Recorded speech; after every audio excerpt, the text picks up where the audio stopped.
قرآن کو عربی زبان میں کیوں نازل کیا گیا؟ کچھ ناسمجھ لوگ یہ اعتراض کرتے نظر آتے ہیں کہ اللہ نے اپنے آخری پیغام یعنی قرآن کو عربی زبان میں کیوں نازل کیا، اور وہ یہ کہتے ہیں کہ اللہ نے کسی اور زبان میں قرآن نازل کیوں نہیں کیا۔ اس اعتراض کے جواب سے پہلے آپ یہ سمجھیں کہ اللہ اپنا پیغام پہنچانے کے لیے کسی بھی زبان کا محتاج نہیں ہے۔ زبان انسانوں کو بات سمجھانے کے لیے ہے تاکہ سب انسان اس پیغام کو سمجھ جائے، اور انسانوں کی زبانوں کا الگ الگ ہونا بھی اللہ ہی کی نشانیوں میں سے ایک ہے، اور اس کی نشانیوں میں سے یہ ہے کہ آسمانوں اور زمین کی پیدائش اور تمہاری زبانوں اور تمہارے رنگوں کا اختلاف ہے۔ یقیناً اس میں بہت سی نشانیاں ہیں دانشمند لوگوں کے لیے۔ جب سب زبان ہی اللہ نے بنائی ہے تو اللہ اپنا پیغام کسی بھی زبان میں دے، بس اس کا مقصد پورا ہونا چاہیے۔ اگر اللہ اپنا پیغام عربی کے علاوہ کسی اور زبان میں پہنچاتا تو بھی کچھ لوگ یہ اعتراض کر دیتے کہ یہ ہماری زبان میں کیوں نہیں ہے، اور چاہے اللہ دنیا کی کسی بھی زبان میں قرآن کو اتارتا تو اعتراض کرنے والے اس پر پھر بھی یہی اعتراض کرتے۔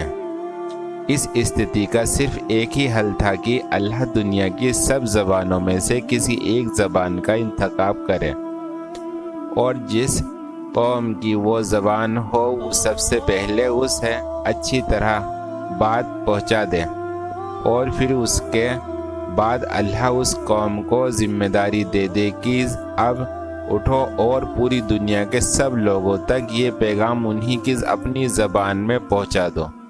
اور اللہ نے بھی بالکل یہی طریقہ اپنایا کہ اپنا آخری پیغام انسانوں تک پہنچانے کے لیے عربی زبان کا انتخاب کیا، کیونکہ اللہ نے اپنے آخری پیغمبر کو عرب میں ہی بھیجا تھا اور وہ عربی زبان ہی بولتے تھے۔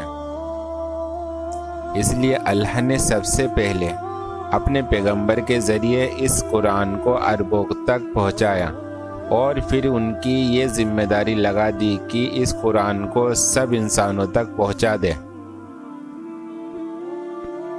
اگر اللہ عربوں کو پیغام سمجھانے کے لیے عربی کے علاوہ کوئی دوسری زبان چنتا تو عرب اعتراض کرتے کہ یہ کیسا پیغمبر ہے کہ عرب ہو کر دوسری زبان میں پیغام سنا رہا ہے، جو کہ ہمیں بالکل بھی سمجھ نہیں آ رہی ہے۔ لیکن عرب کے مشرکوں کی مانسکتا اس دور میں الٹ ہی تھی۔ وہ یہ کہتے کہ اس قرآن کو عربی زبان میں کیوں بھیجا جا رہا ہے۔ اسی اعتراض کا جواب اللہ نے قرآن میں کچھ یوں دیا: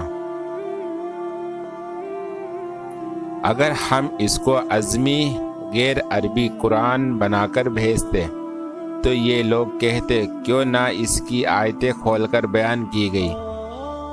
کیا عجیب بات ہے کہ کلام عظمی اور سننے والے عربی۔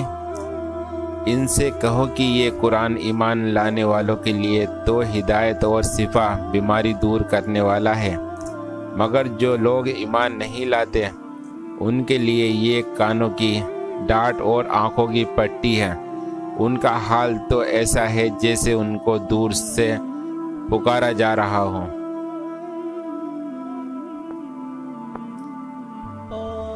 یہ اس ہٹ دھرمی کا ایک اور نمونہ ہے جس سے نبی صلی اللہ علیہ وسلم کا مقابلہ کیا جا رہا تھا۔ اسلام دشمن کہتے تھے کہ محمد صلی اللہ علیہ وسلم عرب ہے، عربی ان کی مادری زبان ہے۔ وہ اگر عربی زبان میں قرآن پیش کرتے ہیں تو یہ کیسا مانا جا سکتا ہے کہ یہ کلام انہوں نے خود نہیں گھڑ لیا ہے بلکہ ان پر خدا نے اتارا ہے۔